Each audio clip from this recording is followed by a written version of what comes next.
I got home from a business trip and noticed my slippers were still wet. I asked Mary if we'd had anyone over. She froze for just a second, then laughed it off. Come on, you know I'm terrible with people. I just like quiet weekends at home. Isn't that what you always said you loved about me? That I'm so low maintenance? I gave her a vague smile and waited until she left to go shopping. Then I went through the apartment, room by room. Someone had used my razor. A pair of pajamas in the closet had been worn. But the kicker? The box of condoms in the nightstand was completely empty. 2 days, 12 condoms. Guy had stamina, I'll give him that. I swallowed my anger and pulled out my phone. Get me all the security footage from our building for the past 2 days, and keep it quiet. Next day at work, the footage was already in my inbox. I clicked it open and scrubbed through. Clear as day. Time stamped down to the second. Starting 3 days ago, some guy had been coming and going from my place. A lot. The last clip was from an hour before I got home. The elevator opened. He stepped out with his arm around Mary's waist. They stopped right outside our door and kissed. Long, slow, the kind of kiss where you can't tell where one person ends and the other begins. Mary's hand slipped inside his coat. I'd never seen her like that. So eager. So hungry. I knew exactly who he was. Dean Gilbert, Mary's new assistant. I'd seen his resume. 25, fresh back from some program overseas. 6'1", with the kind of face that gets you places. The video froze on him kissing her neck. I closed the window and leaned back. That's when someone knocked. 2 quick raps. Come in. The door opened, and there he was, Dean Gilbert, in a fitted light gray suit that showed off his height, every hair in place. His eyes had that cocky confidence you see in young guys mixed with something lazier, almost smug. He was holding a folder. Chairman Dickerson. His voice was all business. President Henson asked me to bring over the year-end bonus list for your signature. He walked to my desk and set the folder down. No small talk. Didn't leave. Just stood there, waiting. Perfect posture. But his eyes drifted past me to the bookshelf like this was just some boring errand. I looked up at him. He didn't flinch. He even smiled, a smile that was hard to read. Normally, when Mary sent stuff like this or had her secretary bring it, I'd glance at the total and sign. She handled HR and finance. I'd always given her free rein. But today, I picked up the folder, opened it. I went through page by page. Bonuses ranged from tens of thousands to a few 100,000, nothing unusual for this year. Then I hit the last page. My hand stopped. Next to Dean Gilbert's name was a long string of numbers. Year end. Bonus.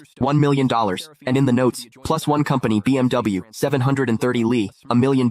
A BMW 7 Series. For an assistant who'd been here less than 6 months. I stared at that number for 2 seconds. Then I looked up. Dean was watching me. That little smile had gotten bigger, and there was something in his eyes, now impatience. Chairman Dickerson, is there a problem? His tone was still polite, but there was an edge, a push. Miss Henson is waiting to head out. He made sure to emphasize those last words. I picked up my Mont Blanc pen and uncapped it. The tip hovered over the signature line. Didn't touch down. Mr. Gilbert, you've been with the company about 5 months now, right? My voice gave nothing away. 1 week shy of 5 months. Quick answer. Smooth. I said nothing. I signed. Thank you, Chairman Dickerson. He took the folder back, flipped to check my signature, then closed it. And right as he turned to leave, I caught it. His lips moved. Fast and silent. No sound. But I could read it clear as day. 3 syllables. Old bastard. He didn't even bother closing the door behind him. I stayed in my chair. Didn't move. The pen cap clicked back into place. Click the link in my bio to get the full story for free.